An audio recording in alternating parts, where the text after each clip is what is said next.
Жаз келди. Мөмөлүү дарактар, алма, алмурут, шабдалы, өрүк жакында гүлдөй баштайт. Гүлдөрдүн алдында бакты сөзсүз алдын ала дарылап коюш керек. Анткени көп оорлар дароо көзгө көрүнбөйт. Кээде жалбырак күйгөндөй болот, кээде так чырат, кээде жалбырак буралып калыңдап кетет. Мындай оорларды тажрыйбалуу агроном гана айырмалайт. Жөнөкөй дыйкан көп учурда байкабай калат. Ошон үчүн оорну күтпөй алдын ала коргоо керек. Мен эмне кылам? 15 литр сууга 1 чоң кашык косаид, 1 чоң кашык триатон, 1 чай кашык ципрометрин, 1 чоң кашык проклейм ультра кошом.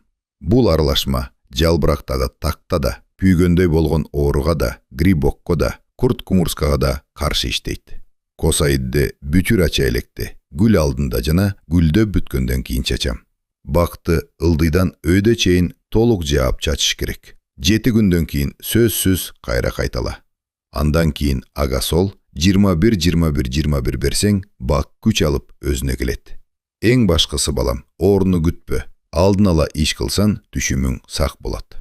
Силер менен бүгүн дыйкан ата болду. Эгер дагы ушундай пайдалуу видеолор керек болсо, лайк басып, комментарийге плюс калтыргыла.